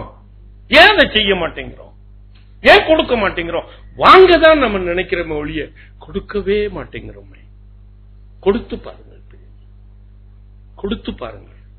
கர்த்தர் உங்களுக்கு எப்படி கூட கொடுக்கிறார் என்பதை உங்களால் கணக்கு போடவே முடியாது. நான் சாட்சி, உயிருள்ள சாட்சி. ஒரு நாள் கர்த்தருக்கு கொடுத்து ஏழையாகவே முடியாது. 1 சாமுவேல் 30ஆம் அதிகாரத்தை வீட்டுக்கு சென்று வாசித்து பாருங்க. அங்க அந்த சம்பவம் எல்லாத்துக்கும் நல்லா தெரியும். அதுல கொடுக்கிறத பத்தி ஒரே ஒரு காரியத்தை சொல்லிட்டு வைக்கிறேன். தாவீது ஒரு தவறு செய்து விடுகிறார். தன்னுடைய இருதயத்தின் யோசனையின்படி தன்னுடைய குடும்பத்தை சிக்லாக் பட்டணத்தில் கொண்டு வந்து வைக்கிறான். அமலேக்கியர்கள் அந்த சிக்லாக் பட்டணத்தை தீக்கிரையாக்கிறார்கள். அவனுடைய மனைவிகளையும் பிள்ளைகளையும் சிறைப்படுத்தி போய்விடுகிறார். தாவீது எல்லாவற்றையும் இழந்தவனாய் தெருவில் நிற்கிறான். அவனுடைய நண்பர்களும் அவனை கல்லெறிந்து கொள்ள வேண்டும் என்று நினைக்கிறாங்க. நண்பர்கள் தான் அவனுடைய சொத்து என்று நினைத்துக் கொண்டுதான், நண்பர்கள் தான் என்னுடைய பலன் என்று. அவன் எங்கெல்லாம் செல்கிறானோ அவனை நிழலை போல தொடருவார்கள். எங்கெல்லாம் யுத்தத்துக்கு போறானோ அவர்களும் யுத்தத்திற்கு போவாங்க. அப்படிப்பட்ட நண்பர்கள், அவர்களும் அவனை கல்லெறிந்து கொள்ளும். தாவீது மிகவும் நெருக்கப்படுகிறான். அப்பொழுது கர்த்தருடைய சமூகத்தில் அவன் பலனில்லாமல் போக மட்டும் அழுது புரண்டு ஆண்டவரிடத்திலே ஒரு நன்மையை கேட்கிறான். ஆண்டவரே, என்னிடத்தில் இது எல்லாம் வாரிக்கு எடுத்துக்கொண்டு போனவர்களை நான் பின்தொடரட்டுமான்னு கேட்கிறான். நீ போ, நீ இழந்தவைகளை எல்லாம் பெற்றுக்கொள்ள. அவன் போறான். 30வது வசனம் சொல்லுது, தாவீது இழந்தவைகளை எல்லாம் திரும்ப பெற்றுக்கொண்டான். அதற்கு மேல அவனை எடுத்துக்கொண்டு போன எதிராளிகளை அவர்கள் கொள்ளையடிக்கிறார்கள். அவர்கள் கொள்ளையடித்து வைத்த பொருட்களை அவர்கள் பங்கு வைக்கிறார்கள். அப்பொழுது அவனுடைய நண்பர்கள் இந்த 400 பேர்ல 200 பேர் இவனோடு கூட யுத்தத்துக்கு வரல. விடாய்த்து போய் எங்களால முடியாது, we are very tired என்று அவங்க அங்க சிக்கலாக் பட்டணத்திலே இருந்துட்டாங்க. மீதி 200 பேரை கொண்டு போய் அவன் ஜெயிச்சுட்டான். அப்ப அந்த 200 பேரும் மாத்திரம் என்ன சொல்றாங்க, இந்த கொள்ளைய நம்ம 200 பேர் தான் நம்ம என்ன பண்ணணும், அவங்களுக்கு கிடையாது. இப்போ தாவீது சொல்றான், அவனுடைய மனப்பான்மையப்பா தாவீது சொல்றான், இது நல்லது இல்ல, அவங்களுக்கும் அதுல பங்கு கொடு. அவர்கள் பங்கு போடுறாங்க. நான் நினைக்கிறேன் தனக்கு ஒரு பங்கு வந்திருக்கும். அவன் இழந்தவைகளை திரும்ப பெற்றுக்கொண்டான். அதை தவிர அந்த கொள்ளையில அவனுக்கும் ஒரு பங்கு கொடுக்கப்பட்டிருக்கும் இல்லையா? அந்த பங்கை எடுத்து என்ன செய்கிறான், யூதாவுடைய மூப்பர்களுக்கு ஆசீர்வாதத்தின் பங்கு என்று கொடுத்து அனுப்புகிறான். அல்லேலூயா சொல்லுவோம். தனக்கு வந்த பங்கை நான் அப்படிதான், நான் வேதத்தை வாசிக்கும் பொழுது நான் அப்படிதான் எடுத்துக்கொள்கிறேன். அந்த 400 பேரும் 401 பேரும் அதை பிரிச்சிருப்பாங்க தங்களுக்கு. அப்பொழுது இந்த 401வது பங்கு அவனுக்கு வருகிறது அல்லவா, அந்த பங்கை எடுத்து யூதாவின் மூப்பர்களுக்கு ஆசீர்வாத பங்கு என்று 26வது வசனத்தை நீங்க வாசித்து பாத்தீங்க. அவர்களுக்கு ஆசீர்வாத பங்கு என்று கொடுத்து அனுப்புகிறான். அந்த யூதாவுடைய மூப்பர்கள் இந்த யுத்தத்திற்கு அவங்களுக்கு சம்பந்தம் இல்லை. இந்த யுத்தத்திற்கு அவர்கள் ஆலோசனை சொல்லல. இந்த யுத்தத்தில் அவனோடு கூட வந்து அவனோடு கூட யுத்தம் செய்யல. அந்த யூதா மூப்பர்களுக்கு ஆசீர்வாதத்தின் பங்கு என்று கொடுத்து அனுப்புகிறான். ஆனால் லேட்டரான் என்ன நடக்கிறதுன்னு தொடர்ந்து வாசித்து பாத்தீங்கன்னா, சவுல் மரித்து போகிறான். இந்த யூதாவின் மூப்பர்கள் எல்லாம் சேர்ந்து தாவீதை எப்ரோனிலே அரசனாக ராஜாவாக அபிஷேகம் பண்ணுகிறான். அவன் கொடுத்தான், அவனுக்கு கூட கொடுக்கப்பட்டது. அவனை ராஜாவாக அபிஷேகம் பண்ணாங்க. எனக்கு அன்புக்குரியவர்களே, நீங்கள் யாராவது ஒரு ஏழைக்கு நீங்க கொடுத்திருப்பீங்க, யாராவது ஒரு திக்கற்றவனுக்கு கொடுத்திருப்பீங்க. அதை கர்த்தர் உங்களுக்கு ஆசீர்வாதமாக திருப்பி கொடுப்பார், திரும்பி கொடுப்பார். நீங்க ஏழைக்கு கொடுத்தீங்கன்னா கர்த்தர் அதை திரும்பி கொடுப்பார். அல்லேலூயா சொல்லுவோம். அல்லேலூயா, அல்லேலூயா. ஆனால் இந்த மனப்பான்மை வருகிறது கஷ்டம். ஏன்னா இப்ப வேலை பார்க்கறவங்களுக்கு தெரியும், பிசினஸ் பண்றவங்களுக்கு அவ்வளவு தெரியாது. வேலை பார்க்கறவங்களுக்கு தெரியும். அவன் என்ன பிடிச்சிருவான், பிஎஃப் பிடிச்சிருவான், அப்புறம் நான் வாங்கின கடன் எல்லாம் பிடிச்சிருவான், அப்புறம் எல்லாத்துக்கும் இந்த கேண்டீன் சப்சிடிக்கு பிடிச்சிருவான், டிரான்ஸ்போர்ட்டுக்கு பிடிச்சிருவான், எல்லாம் பிடிச்சுக்கிட்டு அதே கிட்ட ஒரு 30-40% பிடிச்சிருவான். அதுக்கப்புறம் தான் வரும் நம்மளுக்குள்ள ஒரு எண்ணம் வரும், நம்ம எப்பவுமே வாங்கிதான பழக்கம், கொடுத்து பழக்கம் இல்லை. அதனால இந்த டேக் ஹோம் பேல 10% கொடுக்கறதா,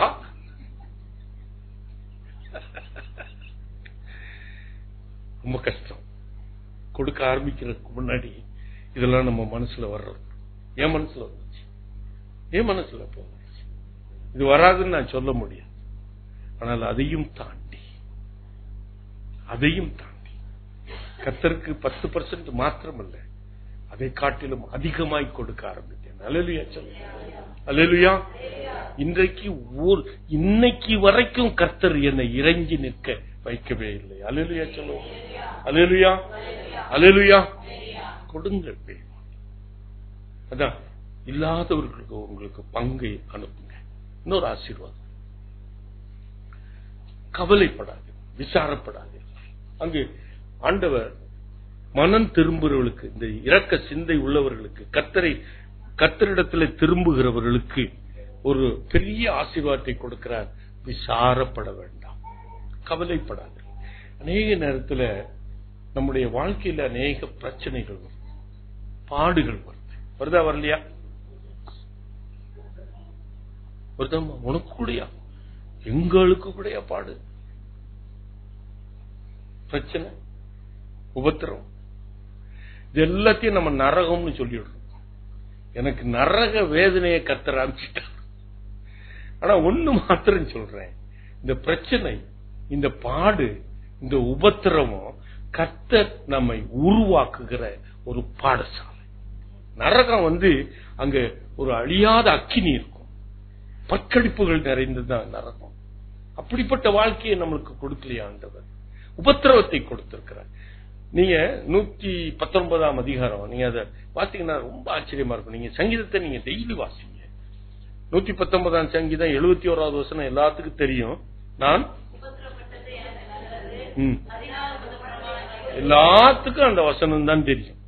நான் உபத்திரவப்பட்டது நல்லது, ஆகையினால் பிரமாணத்தை கை கொள்ளுகிறேன்னு சொல்லுவீங்க. ஆனா 67வது வசனம் ஏன் அப்படி சொன்னா அப்படின்னு அந்த 67வது வசனத்தை வாசிங்க. நான் உபத்திரவப்படுவதற்கு முன் நான் வழி தப்பி நடந்தேன். நல்ல கவனிங்க பிரியமானவர்களே, நான் உபத்திரவப்படுவதற்கு முன்பாக வழி தப்பி நடந்தேன். இப்பொழுதோ கர்த்தருடைய வார்த்தையை பார்த்து நடக்கிறேன். கரந்தட்டி ஆண்டவருக்கு. அப்போ வழி தப்பி நடக்கிற உன்னை திருத்த கர்த்தர் உபத்திரவத்தை அனுப்பணுமா இல்லையா? அப்ப உபத்திரவம், பாடு, பிரச்சனை, நரகம் என்று சொல்லாதீங்க. அதனால்தான் நீங்க அங்கு நெகேமியா ஒரு ஆசீர்வாதத்தை கொடுக்கிறார். கவலைப்படாது, எதற்கும் கவலைப்படாது. நம்ம அநேக நேரத்தில் எல்லாவற்றையும் ஒரு சுமையாகவே எண்ணுகிறோம்.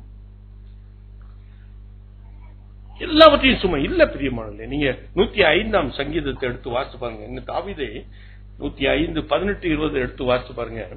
ஆண்டவர் அங்க யோசேப்பு, கர்த்தர் அவனுக்கு சிறு வயதிலே 17 வயதிலே கர்த்தர் அவனுக்கு ஒரு பெரிய தீர்க்க தரிசனம், அவனுக்கு ஒரு சொப்பனத்தின் மூலமாய் அவனுடைய வாழ்க்கை எப்படி இருக்கும் என்று அலங்காரமான ஒரு வாழ்க்கையை காண்பிக்கிறார். ஆனால் அதை சுதந்திரித்துக் கொள்ள, இதைதான் சொல்றேன், நன்மையானவைகளை கர்த்தருடைய கரத்திலே பெற்றுக்கொள்ள, இந்த சபிக்கப்பட்ட தேசமும் தன் பலனை கொடுக்கத்தக்கதாக யோசேப்பு அவனுக்கு கர்த்தர் கொடுத்த இந்த நன்மையை அவன் பிடித்துக் கொள்வதற்காக 13 ஆண்டுகள் கர்த்தர் அவனை புடமிட்டார், அவனை உருவாக்கினார். எனக்கு அன்புக்குரியவர்களே, ஆகையினாலே உபத்திரவம் இல்லட்னா நான் வழி தப்பி நடப்பேன். அங்கு வேதம் சொல்லுகிறது, அவனை விலங்கு போட்டு ஒடுக்கினார்கள், அவன் இரும்பிலே காவல் வைத்தான். கர்த்தருடைய வசனம் நிறைவேறும் மட்டும், கர்த்தருடைய வார்த்தை நிறைவேறும் மட்டும் இந்த வசனம் அவனை என்ன பண்ணது? ஆகையினால் இந்த உபத்திரம் வரும்பொழுது ரோமர் 5 அவர் பவுலடியார் சொல்லுகிறார், 3-4 வசனத்தை வாசிங்க. உபத்திரம் என்ன கொடுக்குமா? இதுக்கு ஒரு நம்ம வெள்ளத்தையே நான் திருப்பி ஒரு எக்ஸாம்பிளா சொல்றேன். பொறுமை இருக்கட்டும். எல்லா இடத்துலயும் நீங்க இருந்த வீட்டு பக்கம் எவ்வளவு தண்ணி?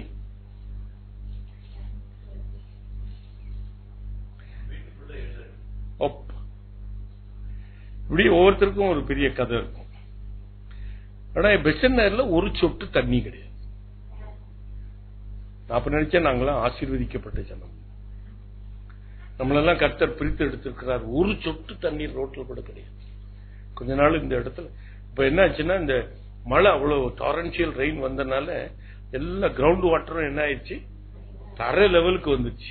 அதனால வெளியே ரோட்ல இருக்கிற தண்ணி என்ன பண்ண முடியல, இறங்க முடியல. அதனால கொஞ்ச நாள் 2-3 நாள் தண்ணி இருந்துச்சு, அவ்வளவுதான். இந்த ரோட்ல ஒரு சில ரோடுகள் இல்லை. ஆனா கர்த்தர் எனக்கு என்னை ஒரு புடமிட்டார். எல்லாருக்கும் பிரச்சனை, பாடு, உபத்திரவம். ஆனா பிரச்சனை இல்ல, ஒரு பாடு இல்ல, பிரச்சனை இல்ல, உபத்திரவம் இல்ல. ஆனா 4 நாள் பவர் இல்ல. அப்போ நினைச்சு பாருங்க, எதுக்குடா இப்படி ஒரு நிலைமை? நம்மளுக்கு தண்ணியே இல்ல, வெள்ளம் இல்ல, நம்மளுக்கு கரண்ட் இல்லாம வச்சிருக்காங்க. எனக்கு ஒரு சிநேகிதருடைய மகள் அமெரிக்கால இருந்து புறப்பட்டு வர்றா மெட்ராஸுக்கு. பாவம் அந்த பிள்ளை கிறிஸ்துமஸ்க்கு அம்மாவோட அப்பாவோட இருக்கணும்ட்டு, கணவனுக்கு லீவு கிடைக்கலன்னு கணவனை வீட்டுல விட்டுட்டு அவன் லேட்டரா வருவான்னு சொல்லிட்டு இவ புறப்பட்டு 2 குழந்தைகளை வச்சுக்கிட்டு அவ புறப்பட்டு வரா. அவ ஹாங்காங்ல அவளை நிறுத்தி வச்சுட்டாங்க. ஏனென்றா இங்க மெட்ராஸ் ஏர்போர்ட்ல லேண்ட் பண்ண முடியாது. 4-5 நாட்கள் அவள் ஹாங்காங்ல இந்த 2 குழந்தைகளைய வச்சுட்டு அவ பட்ட பாடு. ஏன் அது நடந்துச்சு? எனக்கே 4 நாள் பவர் இல்ல, 3 நாள் பொறுமையோடு கூட இருந்தோம். சந்தோஷம், சமாதானம் எங்களை விட்டு விலை. நல்லா கவனி. பிள்ளைங்கிட்ட ஒரு சொன்னோம், தண்ணியை டேப்பை திறந்து கழுவிட்டாதீங்க. ஏன்னா கொஞ்சம் இந்த மோட்டர்லாம் போட முடியாது, அந்த டேங்க்ல கொஞ்சம் தானே தண்ணி இருக்கு, அது டேங்க் தண்ணி இருக்கு. அதனால ரொம்ப கொஞ்சம் இதா ஒரு எக்கனாமிக்கலா யூஸ் பண்ணுங்க அப்படின்னு சில இன்ஸ்ட்ரக்ஷன் எல்லாம் கொடுத்து, அப்போ காலையிலயும் போய் ஏறி பார்ப்பேன், சாயந்தரமும் போய் ஏறி பார்ப்பேன். தண்ணி ஒன்றும் குறைஞ்ச மாதிரி தெரியாது. சரி, பிள்ளைக்கு தண்ணி குளிக்கவே இல்லை போல தெரிஞ்சு நினைச்சுக்கிட்டேன். 3 நாட்கள் முடிந்தது. கரண்ட் இங்க பசனருக்கு கொடுத்து விட்டார்கள் என்று கேள்விப்பட்டேன். ஏனென்றால் அவங்க சொன்ன காரணம் எல்லாம், தரமணியில சப்ஸ்டேஷன் 7 அடி தண்ணியில் இருக்கு, அதனால அந்த ஃபீடர் ஸ்டேஷன்ல இருந்து கரண்ட் கொடுக்க முடியலன்னு சொல்லி எங்கள்கிட்ட சொன்னாங்க. நாங்களும் பொறுமையாக இருந்தோம். 4வது நாள் கரண்ட் வந்துருச்சு, ஆனால் அவர்கள் கரண்ட் கொடுக்கல. எனக்கு 7 மணி வரைக்கும், 4வது நாளுக்கு சாயந்தரம் 7 மணி வரைக்கும் பொறுமையோடு கூட இருந்தேன். அதுக்கு மேல என்னால பொறுமையா இருக்க முடியும். போன் பண்ணி கூப்பிட்டேன், பயங்கரமா திட்டி விட்டேன். நீ இன்னைக்கு ராத்திரிக்கு எனக்கு கரண்ட் கொடுக்கல, நான் சீஃப் மினிஸ்டர் செல்லுக்கு போயிடும். பயங்கரமா திட்டி விட்டேன். அன்னைக்கு இரவுதான் கர்த்தர் என்னோடு கூட பேசினார். இந்த உத்தரவுக்கு எதற்கு அனுப்பினேன்? பொறுமையை கொடுக்கல. இத மனதில் வைத்துக்கொள்ள. கர்த்தர் அழிவை எங்க வீட்டுக்கு அனுப்பல, பொருட்கள் வாரிட்டு போகல. ஆனால் 4 நாட்கள் பவர் இல்லை. என்ன கற்பித்துக் கொடுத்தார்? எனக்கு பொறுமையை கற்றுக் கொடுத்தார். உபத்திரவம் பொறுமையை கொடுக்கும். எனக்கு அன்புக்குரியவர்களே, இந்த நவம்பர் டிசம்பர் மாதம் நடந்த அந்த காரியங்கள் உங்களுடைய மனதை ஒரு புடமிட்டிருக்கணும். அல்லேலூயா சொல்லுவோமா? அல்லேலூயா சொல்லுமா? உங்க மனது புடமிடப்பட்டிருந்துச்சுன்னா கர்த்தர் உங்களுக்கு அடுத்த வருஷத்தை அருமையாக மாற்றி கொடுப்பார். கரந்தட்டி ஆண்டவருக்கு நன்றி சொல்லுங்க. கடைசியா அந்த வசனம் எப்படி சொல்லுகிறது? The joy of the Lord is your strength. கர்த்தருக்குள் மகிழ்ச்சியா இருப்பதே உங்கள் பலன்.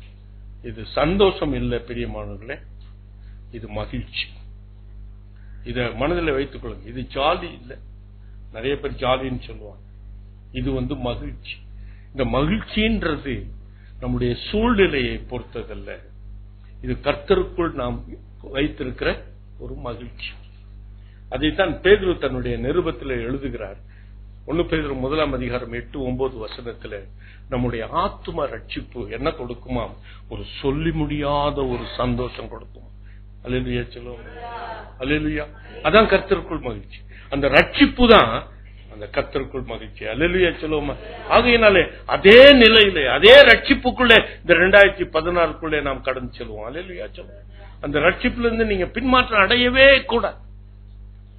கண்புக்குரியவர்கள், இந்த ரட்சிப்புக்கு ஒரு அடையாளமாக ஆண்டவர் கொடுத்த ஒரு நீதி என்ன? ஞானஸ்நானம் எடுக்கும். இது கட்டாயம்.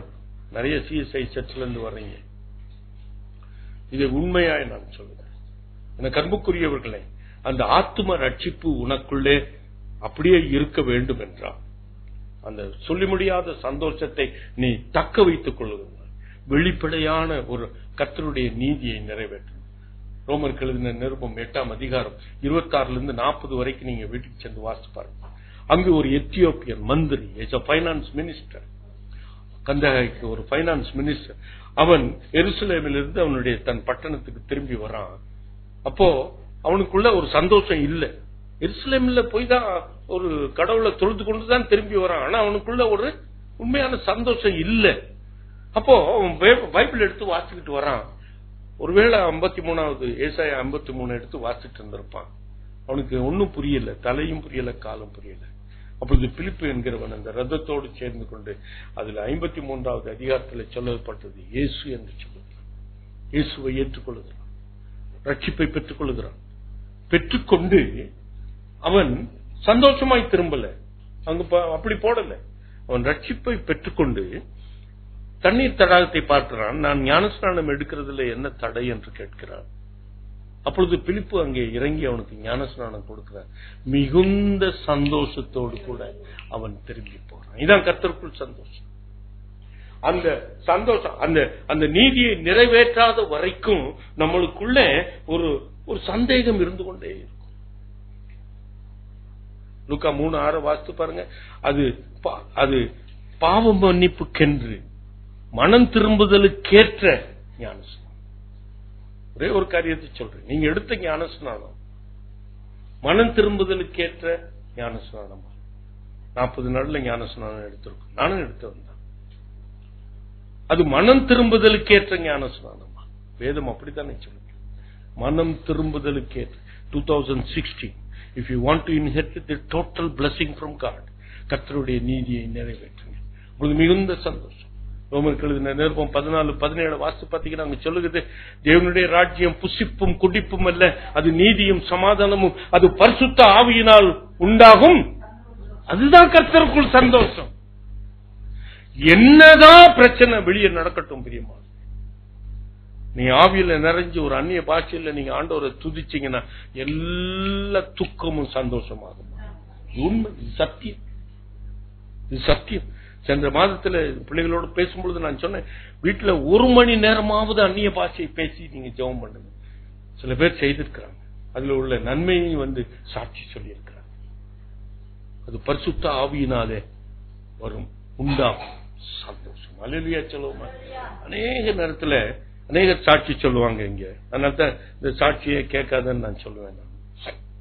இன்னைக்கு அங்க போய் ஊழியத்துக்கு போனேன், இங்க போய் ஊழியத்துக்கு போனேன், அவங்களுக்கு மிகுந்த சந்தோஷம். லூக்கா 10ஆம் அதிகாரத்தை எடுத்து வாசித்து பாருங்க. கர்த்தருக்குள் இருக்கிற சந்தோஷம் வேறு சந்தோஷம். இந்த ஊழியத்தை செய்ததுனால சந்தோஷம் அல்ல. அந்த அந்த அந்த சீஷர்களை கர்த்தர் 2 பேராக அனுப்புகிறார்கள். அவர்கள் கிராமத்துக்கு போய் ஊழியம் செய்துட்டு வராங்க. ஊழியத்துல ஒரு பெரிய அற்புதத்தை பார்க்கிறாங்க. பிசாசு எல்லாம் ஓடுது, வியாதியஸ்தர்கள் குணமாறாங்க, செவிடர்கள் எல்லாம் கேட்கிறாங்க, எல்லாம் நடக்குது. அவங்க சந்தோஷமா ஆண்டவர்கிட்ட சொல்றாங்க. அப்ப ஆண்டவர் சொன்னாரு, இது சந்தோஷம் இல்ல, உங்க பேரு ஜீவ புஸ்தகத்துல எழுதப்பட்டிருக்கிறதை குறித்து சந்தோஷம். அதுதான் கர்த்தருக்குள்ள சந்தோஷம். என்னதான் ஒருவேளை கர்த்தர் உன்னை பார்த்து நான் உன்னை அறியேனே என்று சொல்லக்கூடாது. ஊழியம் செய்கிறவர்கள் அவங்க கர்த்தரிடத்தில் சொல்லுவாங்க, உம்முடைய நாமத்தினாலே தீர்ப்பு தரிசனம் சொன்னோமே, உம்முடைய நாமத்தினாலே பிசாசுகளை துரத்தினோமே, நாங்கள் பந்தியிலே பங்கு பெற்றோமே. கர்த்தர் சொல்லுவார், உன்னை அறியேனே. ஆகையினாலே இன்றைக்கு என்ன ஒரு பெரிய இட்டர்னல் பீஸ், என்னுடைய பெயர் ஜீவ புஸ்தகத்திலே எழுதப்பட்டிருக்கிறது. இந்த வருஷத்தை ஆரம்பிக்கும் பொழுது உங்களை சோதித்து பாருங்க. உங்களை சோதித்து பார்த்து கர்த்தர் உங்களை ஜீவ புஸ்தகத்தில் எழுதி வைத்திருப்பார் என்றால் இந்த சபிக்கப்பட்ட பூமி உனக்கு நன்மையை கொடுக்கும். அல்லேலூயா சொல்லுவோம். அல்லேலூயா. வேதனையோடு பிள்ளை பெறுவாய் அல்ல,